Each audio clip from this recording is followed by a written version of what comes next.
I find it quite strange. I want you to see this. Jacob has come now, he's left his mother and father, and he comes to Laban's land.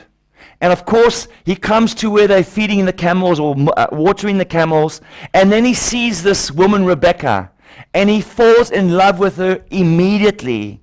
But she goes and she introduces Jacob to Laban. Listen to these words. Verse 14. Now, you don't normally catch this, but guys, this is what excites me. This really excites me. And Laban says to Jacob, which by the way is his nephew. Rebecca is Laban's, Jacob's mom. Rebecca is Laban's sister. Laban says to Jacob, surely you are bone of my bone and flesh of my flesh. What does that remind you of? I saw this for the first time. It got me so excited. It blew me out of the water. Genesis chapter 2. Go there. Go there. Almost the identical words that Laban says to Jacob, Adam says to Eve. Genesis chapter 2. I want you to get this, family. This is so important. To the end of Genesis chapter 2, when God had taken the rib from the man, he put him into a deep sleep. He took the rib from the man, and when he took that rib, he closed up his flesh, and out of the rib, he formed the woman. And if you catch it from verse 22, it says, and the rib that the Lord God had taken from the man, he made into a woman and brought it to the man.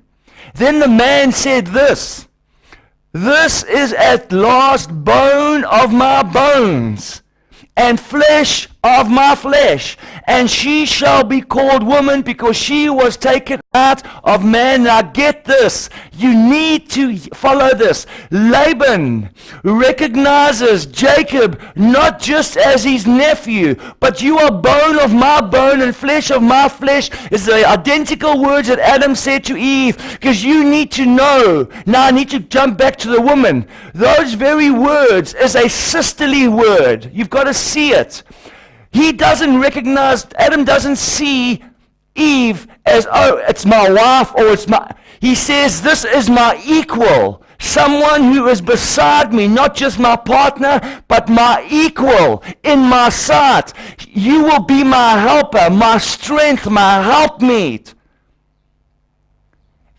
You are not below man, you are not above man, but you are equal in sight to man. Laban uses those very same words to Jacob because he recognizes that although he's the nephew, Laban says to him, you are my equal.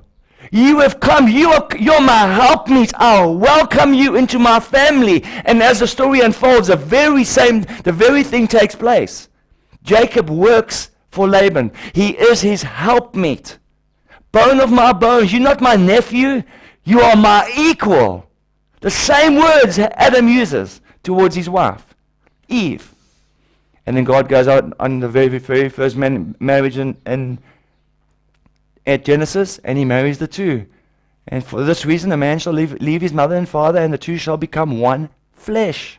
Laban recognizes the very same thing in Jacob. That's so important for me to show you that when we look around, family, I'm looking at you. None of you are above anyone else. You are equals in God's sight. You are on the same level. That might be my mother-in-law over there, and she's 70 some years old. This might be my mother. But I'm looking you in the face and I'm telling you, you are my equal. You are on my side. You are my helpmeet. Bone of my bones, flesh of my flesh. That's a message to the church. Level ground.